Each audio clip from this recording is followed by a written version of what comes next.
Hi guys, I just wanted to share some tips that I learned installing Westin filters catch can yesterday. It's not going to be a full install, I'm just going to tell you about some things that I learned. So that's the instructions that it comes with. And number one, the biggest problem I had was installing this bracket here, the bolts down the bottom there.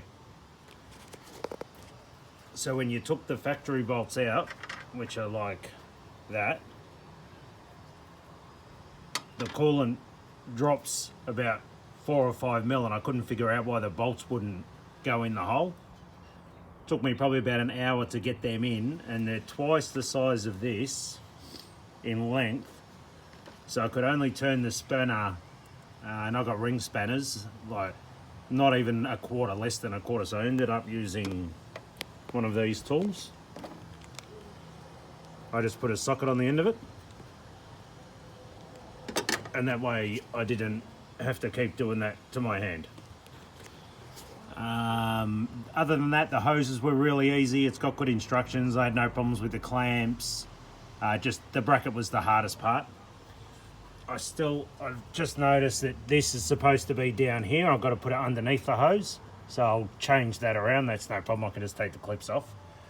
The other problem I had was with this. So that is supposed to go,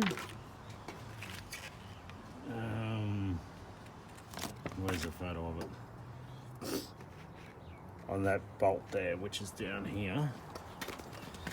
Probably should move my wheel out of the way.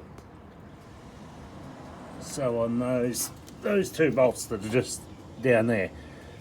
So as you can see, I've just dodged it up for now. We're going to come back and fix that. The hose is too long, you definitely need to cut it.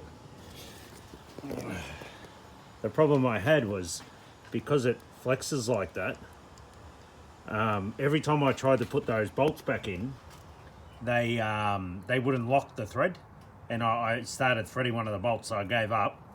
I'm maybe going to clamp this overnight, and I guess, or another way you could do it would be to take your wheel off. I couldn't get two hands in there to get it fitted properly. So one more thing that I forgot at the start, I couldn't find anywhere information on how to take the engine cover off. So if you need to remove this cap, and then it just pops off. It's not held in by any bolts, or it's just clips.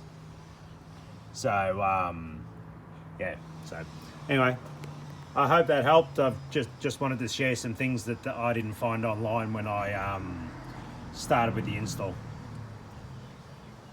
It's a Holden Colorado 2017 model, by the way. Thank you all.